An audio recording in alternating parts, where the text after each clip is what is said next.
Quisiera recordar que em, pues dentro de nuestra iglesia regularmente tenemos momentos de aflicción, de dificultad y pues el día de hoy esperemos que con la dirección de nuestro Dios pues podamos ver parte de su palabra que nos ayude a afrontar estas situaciones y que sea nuestro Dios el que examine también nuestros corazones y dé pues, la palabra correspondiente a lo que necesitamos, pero también que después, si ya fuimos llenados de una consolación, de una palabra de aliento, pues que después nosotros podamos compartirla con nuestro hermano, nuestra hermana, con alguien que incluso no pueda conocer de Cristo, pero que nosotros podamos compartirle aquello que el Señor nos tiene preparado. Y hoy les voy anunciando que pues vamos a examinar la lectura de Santiago 5, el capítulo 5. Vamos a leer del 7 al 19. Y dentro de esta porción de la palabra nosotros encontramos una pareja de cosas. En este caso vemos a la paciencia emparejada con la aflicción. Y es muy curioso porque nosotros sabemos que la paciencia es un fruto del Espíritu, ¿no? Nos los declara la carta de Gálatas. Y vamos a pedir a nuestro Dios que pues sea el que nos dirija en saber de qué manera nosotros damos ese fruto de paciencia para nuestros días en medio de las aflicciones. Vamos a orar. Bendito Señor, gracias te damos por todas las cosas que nos permites ver. Nuestro corazón se alegra, Señor, de que por tu misericordia seguimos un día más aprendiendo aquí en la tierra de tu gran nombre y tomando en este tiempo decisiones importantes para nuestra vida. Señor, habla hoy en esta tarde a nuestros corazones. Pon aquello que tú quieres que nosotros vivamos y compartamos a las personas. Que, Señor, seamos llenados también de esa esperanza, de ese conocer, de tu compasión, de tu misericordia para con nosotros. Y, Señor, que pues al estar llenos también nosotros podamos dar a nuestros hermanos o a personas que no conocen pues ese mensaje de esperanza, de compasión, de misericordia que tú tienes extendido a ellos. Pedimos esto en el nombre de tu Hijo amado que es Cristo Jesús. Amén. Bueno, vamos a leer esta porción de la palabra, primero recordándoles lo que dice el capítulo 1 de Santiago, que nos habla un poco a quién está dirigida la carta, ¿no? En el versículo 1 del capítulo 1 dice, Santiago, siervo de Dios y del Señor Jesucristo, a las 12 tribus que están en la dispersión, salud. Y el contexto parece ser difícil, ¿no? Nos dice que hay 12 tribus de Israel. Nosotros hemos aprendido quizá por parte de la escuela bíblica dominical, alguna predicación que hayamos escuchado en nuestra lectura de la Biblia, que en un primer momento Israel tuvo 12 hijos, ¿no? Y estos fueron patriarcas sobre casas, sobre familias y después sobre clanes, podríamos decir, a lo que le llamamos tribus, congregaciones de gentes descendientes de alguien más. Y estas en un primer momento estaban unidas, cercanas, pero el contexto que nos está relatando Santiago es que ahora las 12 tribus están en dispersión. Bueno, a las que están en dispersión, puede que haya juntas todavía, pero hay unas que están en dispersión. Y cuando pensamos dispersión, es como cuando nosotros tenemos familiares que crecimos con ellos y de pronto ahora se fueron a otra ciudad a otro estado o incluso a otro país. Y lo que pasamos cuando tenemos familia así, pues es también ratos de aflicción por no poder vernos. Entonces, eso es lo que estaba pasando, más otras aflicciones que vamos a ver en esta tarde. Y vamos a leer ahora sí estos versículos del 7 al 20. Yo voy a leer el 7, ustedes el 8, lo vamos a hacer alternado y así nos unimos en el 20. Bueno, Leo dice, por tanto, hermanos, tened paciencia hasta la venida del Señor. Mirad cómo el labrador espera el precioso fruto de la tierra, aguardando con paciencia hasta que reciba la lluvia temprana y la tardía. Tened también vosotros paciencia y afirmad vuestros corazones, porque la venida del Señor está cerca. Hermanos, no os quejéis unos contra otros, para que no seáis condenados. He aquí el juez está delante de la puerta. Hermano mío, tomad ejemplo de aflicción y de paciencia a los profetas que hablaron en nombre del Señor. He aquí tenemos por bienaventurados a los que sufren, habiendo oído la paciencia de Job, y habéis visto el fin del Señor, que el Señor es muy misericordioso y compasivo. Pero sobre todo, hermanos míos, no juréis por el cielo, ni por la tierra, ni por ningún otro juramento, sino que vuestro sí sea sí y vuestro no sea no, para que no caigamos en condenación. ¿Está alguno entre vosotros afligido? Haga oración. ¿Está alguno alegre? Cante alabanzas. ¿Está alguno enfermo entre vosotros? Llame a los ancianos de la iglesia y oren por él, ungiéndole con aceite en el nombre del Señor. Y la oración de fe salvará al enfermo, y el Señor lo levantará, y si hubiere cometido pecados, le serán perdonados. Confesaos vuestras ofensas unos a otros y orad unos por otros para que seáis sanados. La oración eficaz del justo puede mucho. Elías era hombre sujeto a pasiones semejantes a las nuestras, y oró fervientemente para que no lloviese, y no llovió sobre la tierra por 3 años y 6 meses. Y otra vez oró, y el cielo dio lluvia, y la tierra produjo su fruto. Hermanos, si alguno de entre vosotros se ha extraviado de la verdad y alguno le hace volver, sepa que el que haga volver al pecador del error de su camino, salvará de muerte un alma y cubrirá multitud de pecados. Cuando estudiaba este pasaje de la Biblia, lo consultaba también en otra versión y parece ser que las sugerencias para estudiar este pasaje, para leerlo, nos proponen dos grandes porciones. Una que habla sobre este aviso, este recordatorio de la paciencia como cristianos, y la otra sobre la oración como herramienta para la sanidad. Y pues también dentro de esta segunda porción se habla sobre el pecado, la restauración, ¿no? de la vida de una persona en tanto confiesa su pecado. Y tenemos, por ejemplo, en la Reina Valera, pues todo el mensaje junto. Entonces va pegado el ser pacientes y la oración en un solo plano. Entonces, imaginé que podría ser una manera en la cual pues Dios nos habla. Sabemos que todo el libro va conectado, y que incluso todo el libro va conectado con toda la Biblia en un gran mensaje, pero examinándolo de manera específica, pues encontramos también ciertas enseñanzas que nuestro Dios quiere darnos con esta lectura. Y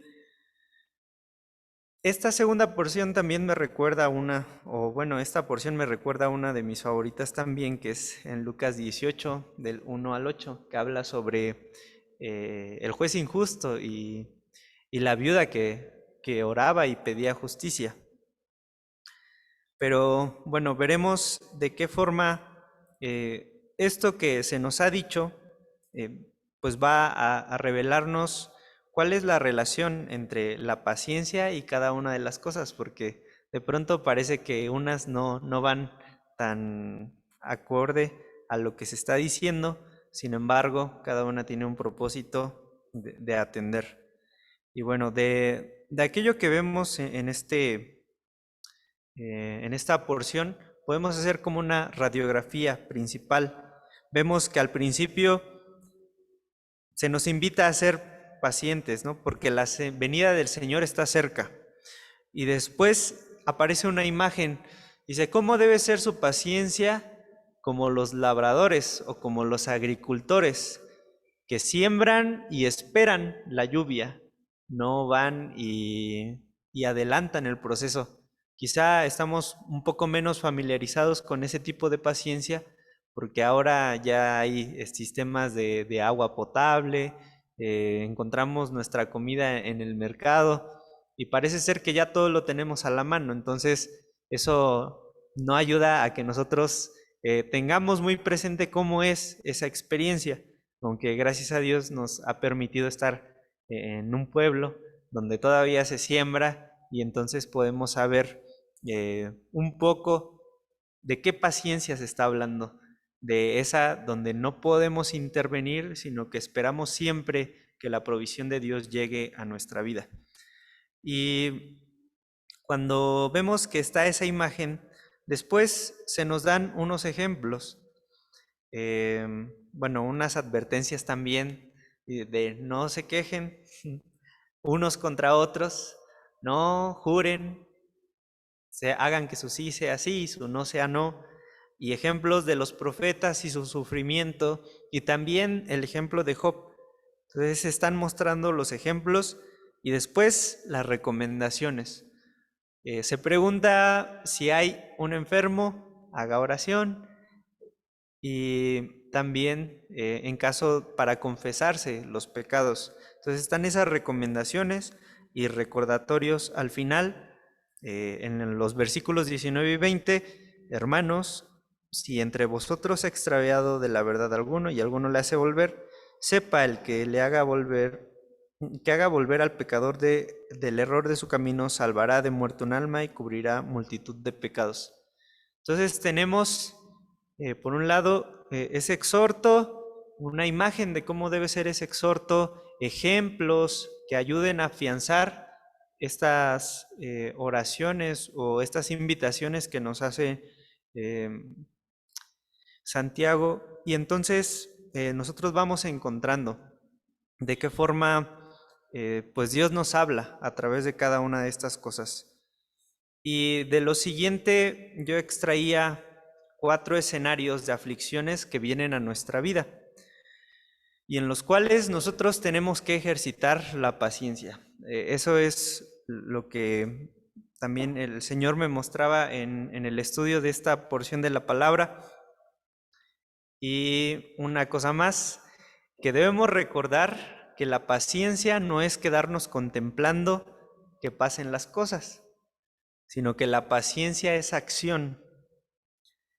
Vamos a ver por qué cuando hablamos de una de estas o de estas 4 aflicciones, esas aflicciones nos invitan a ejercitar la paciencia. Entonces vemos que la paciencia es un ejercicio, la paciencia no se queda inactiva y de esa manera cada aflicción, cada prueba nos va a dar la oportunidad de llevarla a cabo, de aplicarla. Y les leo rápidamente las 4 aflicciones.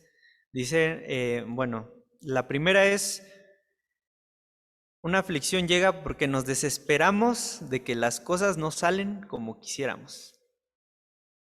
Una segunda, nuestro alrededor está en nuestra contra, nos pasa de lo peor, así como a los profetas. La tercera, la enfermedad nos aflige. Y la cuarta, el pecado nos aflige. Son estas aflicciones las que podemos encontrar brevemente. Entonces, si bien Santiago no enuncia o enumera o dice cuáles son las aflicciones que vivimos, pues nosotros nos vamos encontrando o dando cuenta si nos vamos preguntando en este texto. Entonces, quizá a primera vista parecieran como desconectadas, ¿no? Que no tiene que ver el jurar con el estar enfermo. Pero vamos a ver que Dios sí nos enseña cómo se relacionan estas cosas. Y respecto a la primera, de que era la primera aflicción, nos desesperamos de que las cosas no salen como quisiéramos. Y tenemos dos ejemplos. En el versículo 9, si lo leemos, ¿qué dice todos juntos? Santiago 5:9 dice: hermanos, no os quejéis unos contra otros, para que no seáis condenados. He aquí el juez está delante de la puerta. Y el segundo está en el versículo 12.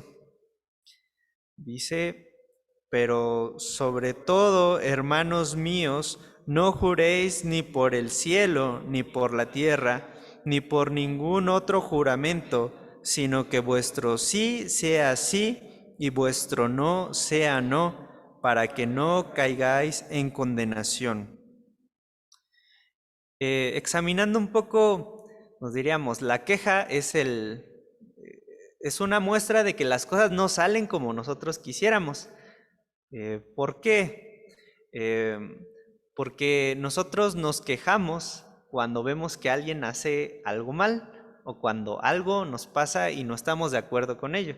Sentimos una mínima de autoridad sobre aquella persona que lo está haciendo mal, sobre aquella cosa que está pasando y que nosotros no estamos de acuerdo. Lo que hace la queja es que momentáneamente nos reconforta, nos compara y al compararnos nos hace ver mejores que otras personas. Eso es lo que sucede cuando nosotros nos quejamos. Entonces, si escuchamos a gente quejarse, no es porque la estén pasando mal, sino porque también sienten que hay algo que tienen ellos que no tienen los otros y por lo tanto tienen la autoridad para quejarse.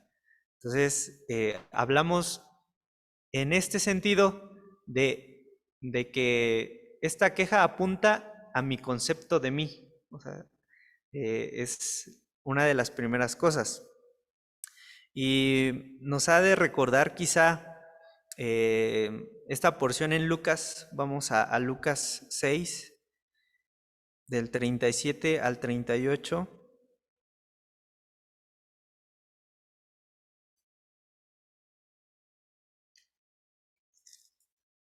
De algo que decía Jesús. Lucas 6, del 37 al 38. Bueno, lo leemos también juntos. No juzguéis y no seréis juzgados. No condenéis y no seréis condenados. Perdonad y seréis perdonados. Dad y se os dará. Medida buena, apretada, remecida y rebosando darán en vuestro regazo. Porque con la misma medida con que medís, os volverán a medir, ¿no? Entonces, el apóstol Santiago tiene claro lo que Jesús había dicho y esto también lo trae. Eh, Nos recuerda también, pues, una parte. Si nosotros tenemos un concepto diferente de nosotros mismos, entonces cualquier cosa que hagan los demás, pues nos va a venir a molestar o a afectar, porque no vamos a estar de acuerdo, siempre vamos a creer que nosotros tenemos razón sobre las cosas, que no estamos equivocados, y entonces eso va a hacer que de pronto nos frustremos. Entonces, en lugar de que este concepto de mí que está por encima de los demás se convierta en algo que me haga sentir bien, me va a traer aflicción, porque ahora me trae frustración. Entonces, ¿Qué es aquello que deberíamos hacer? Pues Romanos 12:3 nos da pues una respuesta, una solución, una recomendación. Aquí alguien que pueda leerlo, si lo encuentra.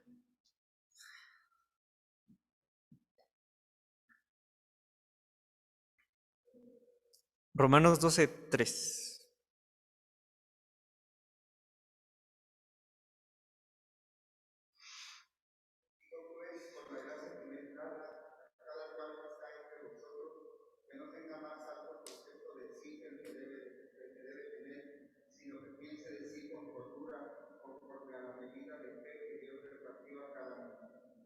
Sí, aquí vemos dos cosas. Primero dice que no tengamos un concepto más alto de nosotros mismos que el que debemos de tener. Y la segunda, que pensemos de nosotros mismos con cordura, conforme a la medida de fe que Dios repartió a cada uno. La primera es un llamado a que revisemos, que no estemos sintiéndonos más que los otros. Y eso pasa a través de recordar que Dios nos hizo diferentes y que a cada uno le dio una medida de fe diferente. Entonces, no podemos compararnos con nuestros hermanos porque somos diferentes en este crecimiento espiritual. Es como si nosotros fuéramos o llegáramos a que nos repartieran la fe y lleváramos nuestra cubeta enfrente y pues no a todos le van a servir lo mismo. O cuando nos sirven los platos de comida, no a todos les dan la misma pieza de mole o no les dan la misma porción de arroz. Eh, Así Dios nos ha dado diferentes medidas de fe y entonces por ese motivo no podemos compararnos con los otros en ese caminar en Cristo que vamos teniendo. Por eso nos dice, si no nos ha dado la misma, pues nosotros tengamos la paciencia para con los otros, porque todos tienen dones diferentes y tienen luchas diferentes, ¿no? Y eso es a lo que nos va invitando nuestro Dios respecto al no quejarnos unos con otros. Y respecto al juramento, yo les decía, este era el principio más raro que me salta cuando leo el pasaje. Digo, ¿por qué el Espíritu Santo pondría este recordatorio aquí, en Santiago? Y bueno, pensándolo y también viendo la referencia que se hace por la cita a Mateo 5, 33, 37, el juramento es una muestra, en nuestro contexto, es una muestra de una medida desesperada por tener credibilidad delante de alguien. Es decir, de que podemos cumplir las expectativas de las demás personas. Por esa razón alguien dice, bueno, yo te lo juro por tal persona, te lo juro por mi mamá, te juro por Dios que voy a hacer esto. Porque esa persona está desesperada ya que su credibilidad está en juego. No le creen. Eso es una aflicción también. Entonces, si nosotros volteamos a ver en el pasaje de Mateo, en Mateo 5, del 33 al 37, dice, lo leo, además habéis oído de que fue dicho a los antiguos, no perjurarás, sino que cumplirás al Señor tus juramentos.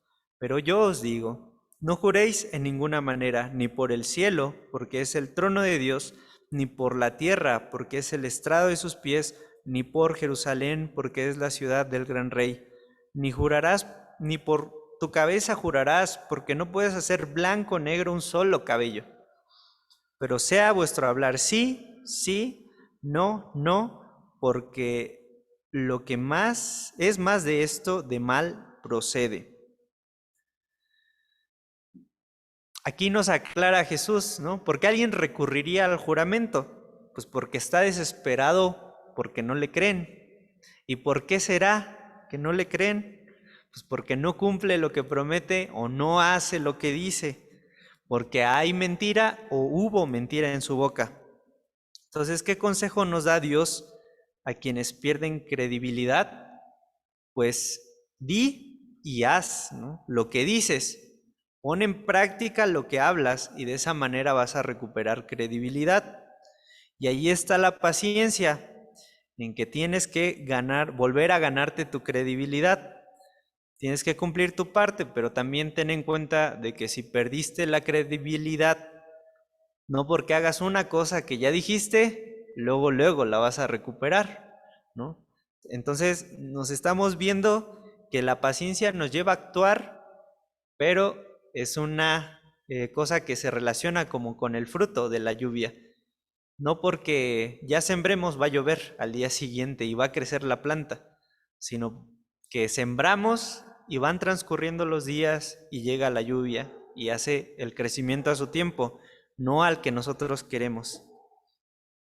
La segunda aflicción que les decía que nos pone a ejercitar nuestra paciencia es cuando nuestro alrededor está en nuestra contra y nos pasa de lo peor. Y esto lo encontramos en los versículos del Santiago 5, igual los versículos 10 y 11, un poco más ejemplificado. Bueno, aquí sí lo leemos otra vez todos juntos. Míos, tomad como ejemplo de aflicción y de paciencia a los profetas que hablaron en nombre del Señor. He aquí tenemos por bienaventurados a los que sufren. Habéis oído de la paciencia de Job y habéis visto el fin del Señor, y que el Señor es muy misericordioso y compasivo. Bueno, aquí es muy clara la ilustración. Se nos habla de los profetas. Dentro quizá del contexto judío, el crecer y conocer de algún profeta hubiera sido como más fácil ubicar a qué se refiere. Bueno, sin embargo, también para hacerlo un poco más práctico, les buscaba como quienes sufrieron algo. Y en este caso podemos leer Jeremías 22. Alguien que busque Jeremías 22 y alguien que busque Primera de Reyes 19 del 1 al 4. Jeremías 22 y Primera de Reyes 19 del 1 al 4.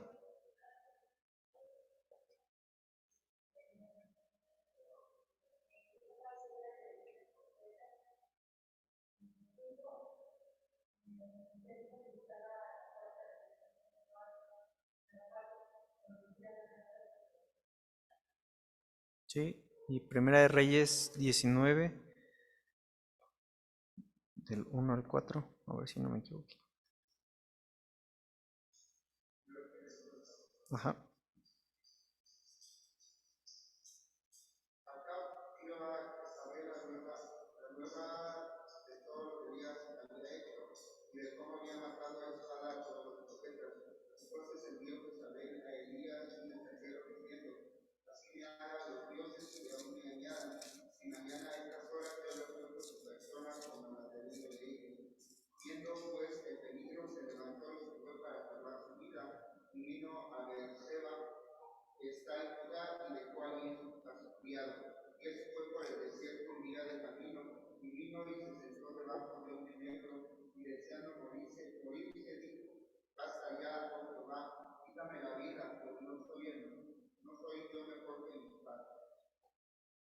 Sí, bueno, estos son ejemplos muy chiquitos. También tenemos al profeta Daniel echado a un foso con leones, a un horno de fuego.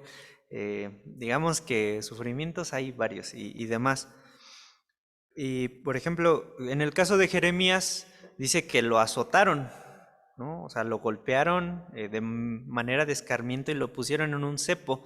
En algunas traducciones dice como una cárcel, pero en realidad, no sé si han visto las imágenes de cuando antes capturaban a alguien, en lugar de ponerle unas esposas, los ponían como en trancas de madera y les ponían las manos y la cabeza de fuera. Y así se quedaban, así los dejaban como inmóviles y para vergüenza y humillación de las personas. Imaginamos también que para que sean azotados. En este caso, es lo que había sucedido o le sucedió al profeta Jeremías. Se lo llevaron para azotarlo y lo humillaron. Y en el caso de Reyes, en el caso de Elías, eh, es una cuestión, yo creo que un poco más difícil. Quizá ese texto no nos relata como pues lo que estaba pasando realmente. O sea, solamente nos dice que Elías le decía al Señor, bueno, ya deseo morir porque no soy mejor que mis antepasados, ya llévame. Pero lo que había sucedido es que Jezabel lo amenazó, pero entendemos que esa amenaza no era solo de ella, sino era ponerle a todo el reino en contra. O sea, todos aquellos que estaban de acuerdo con Jezabel, ponerlos en contra de Elías. Eso implicaba que iba a haber una persecución en todos lados donde él se parara. Por eso dice que huye. Es como si el día de hoy nos hiciéramos enemigos de Andrés Manuel y Andrés Manuel dijera, el presidente de la República, encuéntrame a este porque lo quiero castigar, ¿no? O sea, ¿dónde nos esconderíamos estando en este país que es gobernado por él? ¿No? Sería una angustia muy grande la aflicción que tendríamos por tener un reino en contra, un país en contra.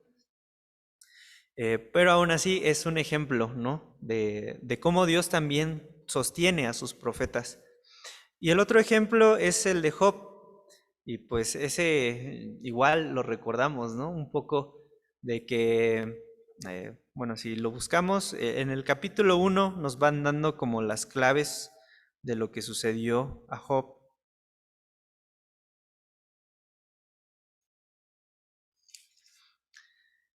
Bueno, leo después de la charla de Satanás y Dios, eh, que, bueno, primero resumo un poco. eh, Anduvo yendo por la tierra y entonces se presenta con Dios Satanás y Dios le dice, bueno, ¿no has visto a mi siervo Job, que es un varón perfecto? Satanás le dice, bueno, pues todo te sirve, te adora porque le das todo, ¿no? Entonces, quítale algunas cosas y vas a ver cómo ya no sucede. Entonces, vemos que en el versículo 11 del capítulo 1 le dice, pero extiende ahora tu mano y toca todo lo que tiene y verás si no blasfema contra ti en tu misma presencia. Entonces en el versículo 13 dice, un día aconteció que sus hijos e hijas comían y bebían vino en casa de su hermano el primogénito.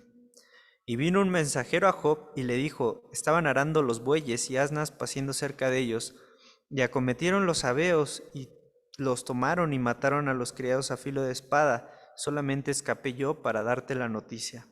Aún estaba hablando cuando vino otro que le dijo, fuego de Dios cayó del cielo, que quemó las ovejas y a los pastores y los consumió, solamente escapé yo para darte la noticia.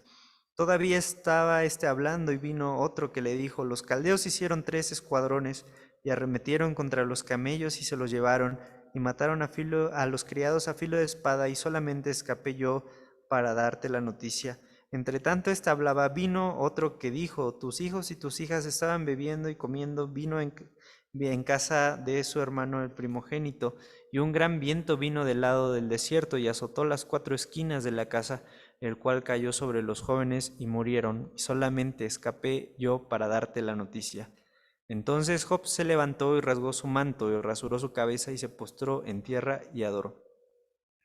Y dijo, desnudo salí del vientre de mi madre, y desnudo volveré allá. Jehová dio, Jehová quitó, sea el nombre de Jehová bendito.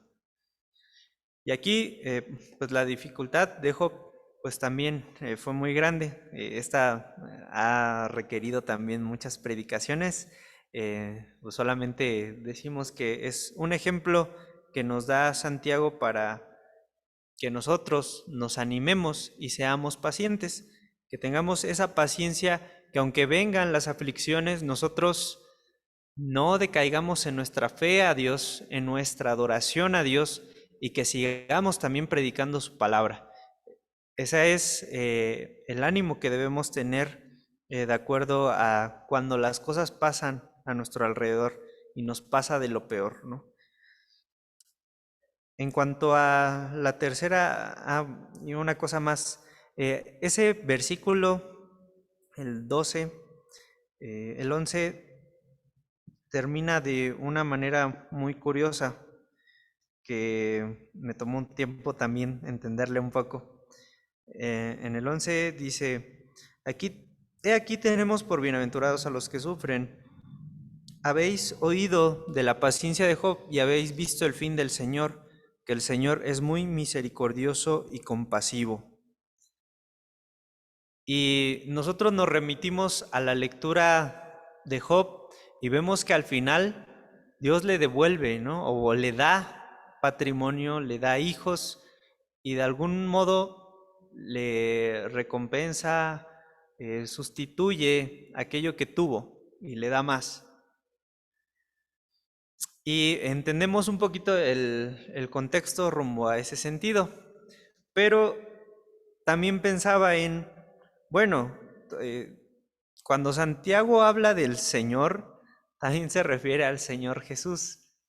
Entonces, pues qué mejor saber que, pues Él, cuando dice el Señor, es muy compasivo y misericordioso, pues podemos entender que Él lo supo porque lo tenía al lado, ¿no?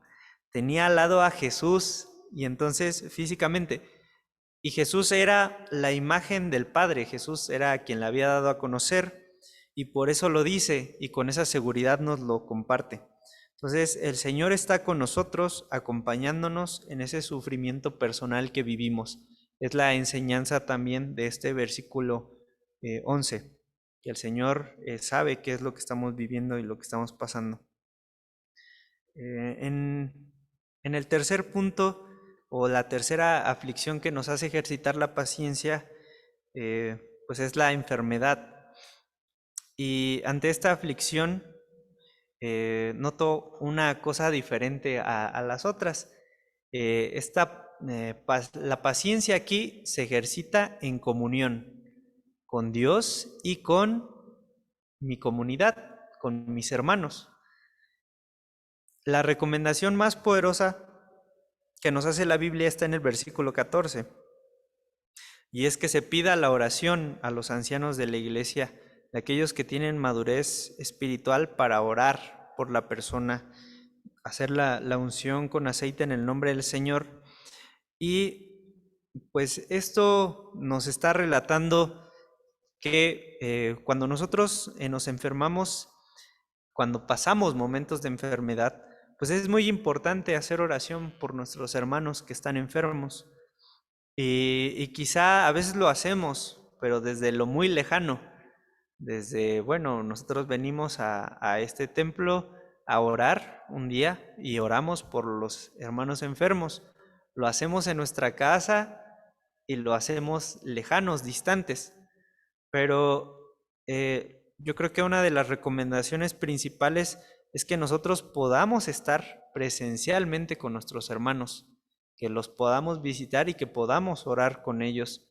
De esa manera, pues se conforta nuestro corazón, se conforta su corazón de nuestros hermanos y de esa manera ejercitamos la paciencia en comunidad. Ya no lo pasamos solo, sino lo pasamos juntos como hermanos, ¿no?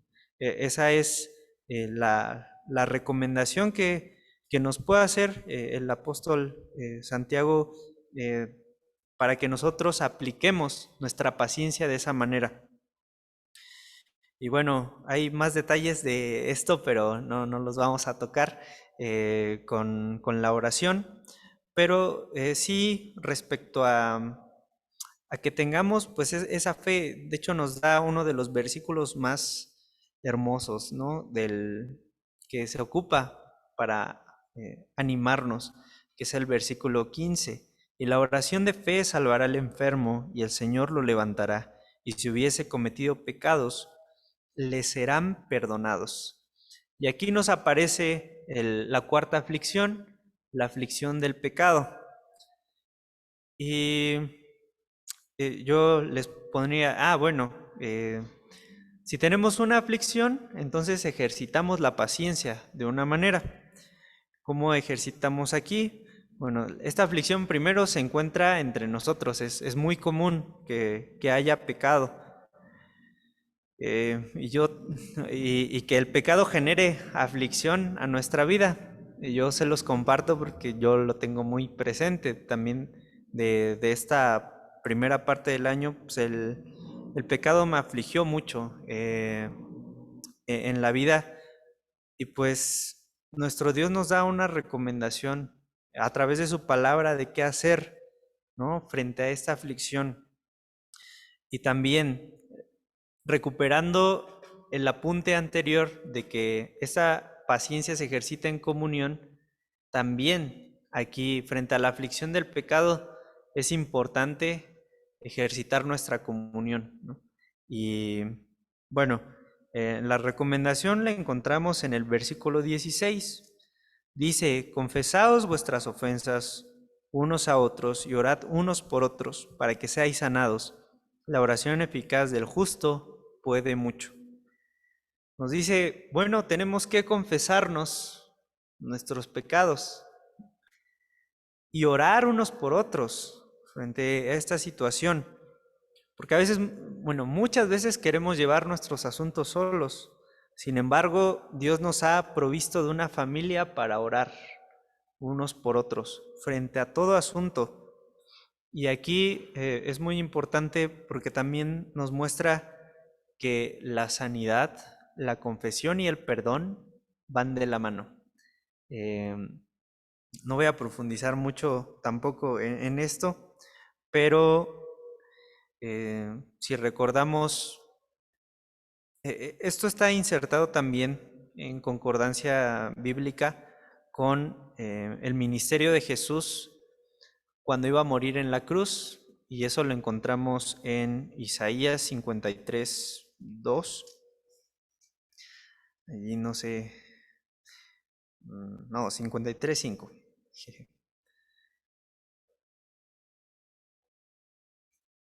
Dice, mas él herido fue por nuestras rebeliones, molido por nuestros pecados, el castigo de nuestra paz fue sobre él, y por su llaga fuimos nosotros curados.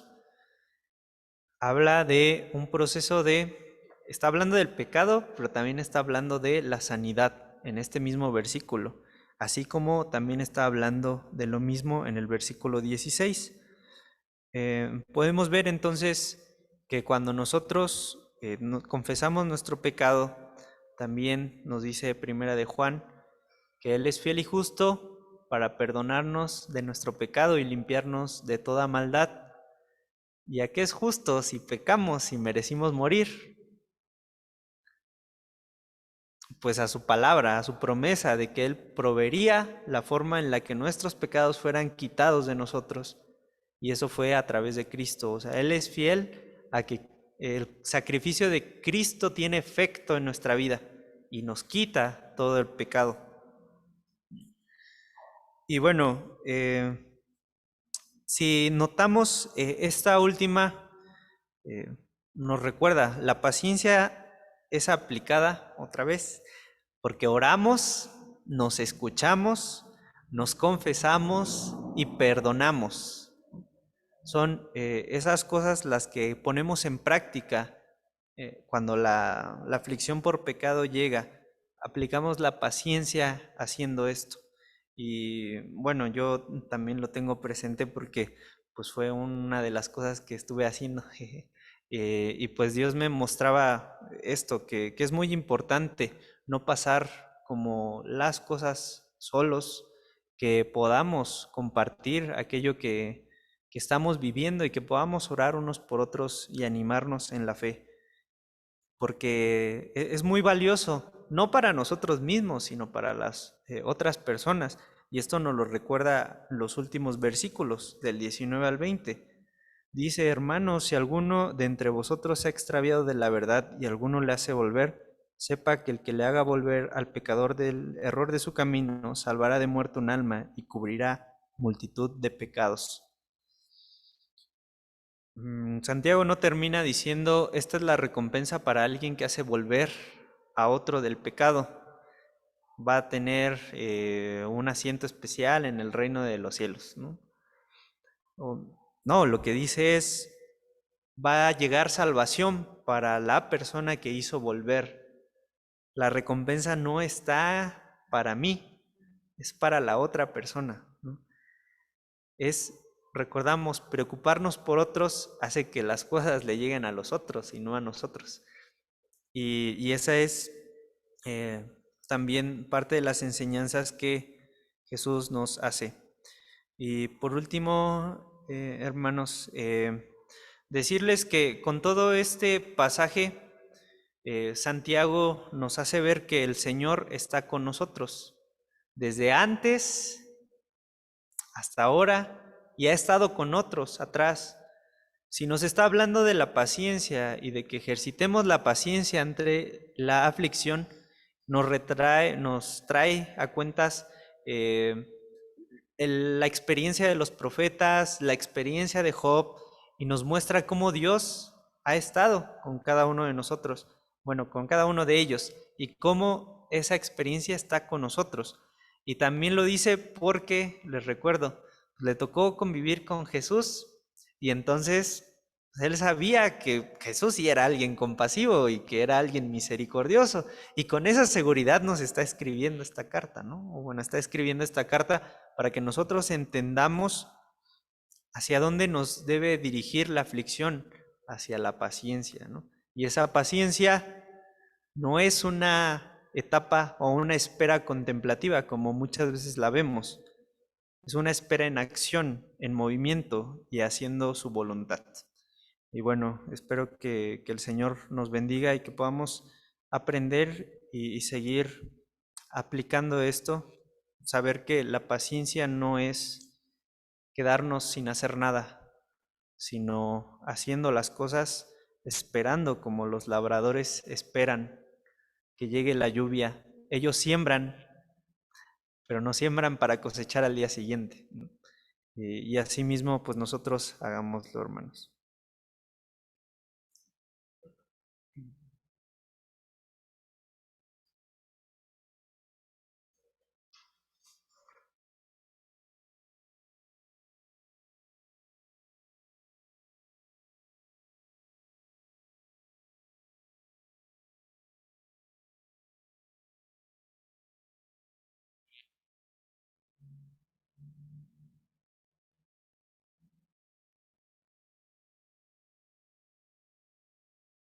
Gracias a Dios por la vida de Ever y por este mensaje que Dios nos habla a través de él. Y continuemos ejercitando esa paciencia ya. Nos comentaba, nos animaba nuestro hermano Ever al inicio de la predicación, la paciencia.